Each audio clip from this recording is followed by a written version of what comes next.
मित्रों, क्रोध सभी को आता है। जब भी किसी की बात खराब लगती है या किसी का व्यवहार पसंद नहीं आता तो गुस्सा आ जाता है। और एक बार जब गुस्सा आता है तो फिर दिमाग में निकलने का नाम ही नहीं लेता। ऐसे में आप उस बात को लेकर बैठ जाते हैं और उसके बारे में सोचते रहते हैं। हर समय वही बात दिमाग में घूमती रहती है। आप किसी से कोई भी बात करें, अगर वह घटना बीच में आ जाती है, ऐसे में आप न चाहते हुए भी उस बारे में बात करने लगते हैं, उसकी शिकायत करने लगते हैं। और अगर उस समय वहाँ पर आपसे बात करने वाला कोई नहीं होता है तो आप अपने आप से ही बात करने लगते हैं और बात को बढ़ाने लगते हैं। इससे उस व्यक्ति की सेहत पर तो कोई फर्क नहीं पड़ता, पर आपका नुकसान जरूर होता है। लेकिन अगर चाहे तो इस समस्या से बच सकते हैं। चलो जानते हैं कैसे महात्मा बुद्ध कहानी के माध्यम से हमें बताते हैं। कहानी शुरू करने से पहले आपसे निवेदन है कि आप अंत तक पूरा वीडियो सुनें।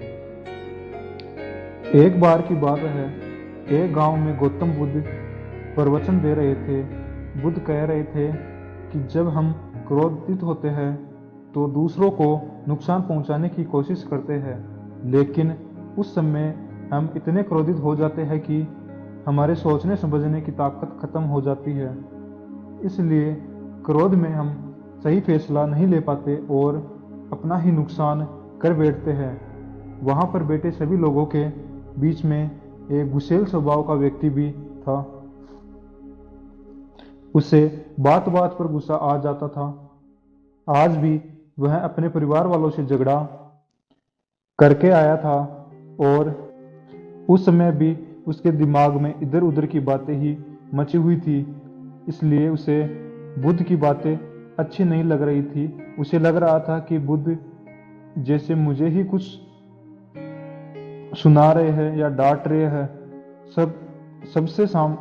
सबके सामने उसकी बेइज्जती कर रहे हैं।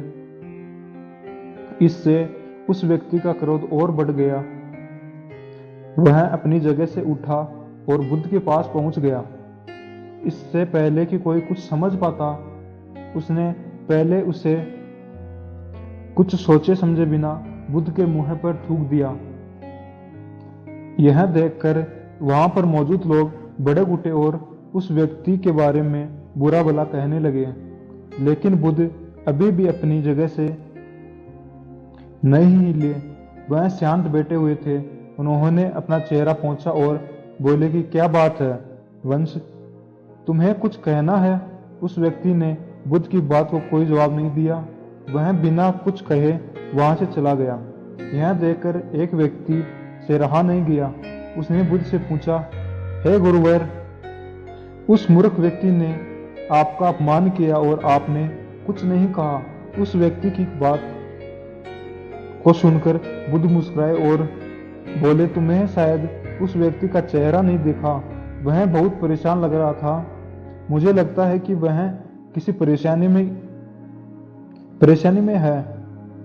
इसलिए ऐसे परेशान व्यक्ति को क्या दोष देना। बुद्ध पर थूकने वाला व्यक्ति सभा से उठकर अपने घर चला गया। वह दिन भर बेचैन रहा। उसे अपनी करनी पर पछतावा होता है। रात में सो नहीं पाता है। वो इधर उधर करवट बदलता रहता है।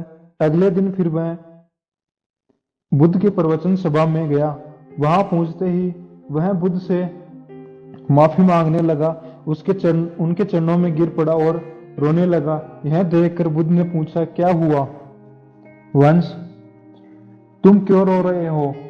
वह बोला, मैं वही दुष्ट व्यक्ति हूं जिसने कल आपके ऊपर थूका, आपका अपमान किया। पता नहीं कल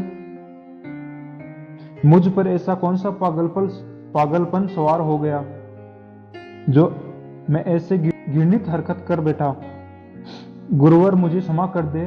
उस व्यक्ति की बात सुनकर कुछ बोलने बुद्ध बोले, कल की बात की उस व्यक्ति की बात सुनकर बुद्ध बोले, कल की बात तो कल ही समाप्त हो गई। कल के बारे में आज क्या सोचना। अगर मैं उस घटना के बारे में सोचता रहता, क्रोध करता, तो उससे तो सिर्फ मेरा ही दिल दुखता, मुझसे उससे कोई भी फर्क नहीं पड़ता। इसलिए बुरी घटना को याद रखना कोई समझदारी की बात नहीं है। मुझे इसमें हमारी परेशानी और बढ़ जाती है और जीवन रुक सा जाता है। इसीलिए बुरी बातें और बुरी घटनाओं को भूलने में ही समझदारी होती है। जो व्यक्ति ऐसी घटनाओं को भूल जाता है वही जीवन में आगे बढ़ता है, और जो उन बातों में उलझा रहता है उसका जीवन चक्रव्यूह के समान हो जाता है, जिसमें से वह चाहकर भी बाहर नहीं निकल पाता। मित्रों, गुस्सा करना बिल्कुल ऐसा होता है कि जहर तो आप पिए और कामना करें कि सामने वाला मर जाए। इसलिए जब भी कभी आप गुस्सा करें या आपको गुस्सा आए तो इस बात को ध्यान में रखें कि आप किसी के नाराज होते हैं और रूठ कर चुपचाप बैठ जाते हैं तो आप अपना ही नुकसान कर रहे हैं। इससे आपके समय का तो नुकसान होता है, बल्कि आपके शरीर का भी नुकसान होता है। इसलिए गंदी बातों और गंदी घटनाओं को लेकर बैठना कोई हल नहीं है।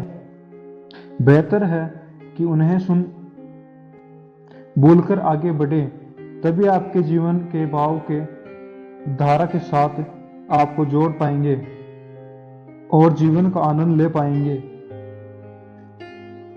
हमसे ज्यादातर लोग यही समझते हैं कि हमारे दुखों का कारण कोई दूसरा व्यक्ति है, और जब हम ऐसा मानते हैं तो हमें अपने नियंत्रण की कमी का अनदेखा कर रहे हैं। वास्तव में हम पर निर्भर करता है कि हम दूसरों के द्वारा प्रदान की गई नकारात्मकता को स्वीकार करते हैं या नहीं। अगर हम नकारात्मकता को स्वीकार करते हैं तो हम अपने पैरों पर कुल्हाड़ी मारते हैं, और जब हम उसे अस्वीकार करते हैं तो घृणा, क्रोध हर किसी से मुक्त हो जाते हैं। मित्रों, अगर आपको यह कहानी पसंद आई तो आप कमेंट और लाइक करके जरूर बताएं, और अगर आप चैनल पर नए आए हैं तो चैनल को सब्सक्राइब करें। धन्यवाद।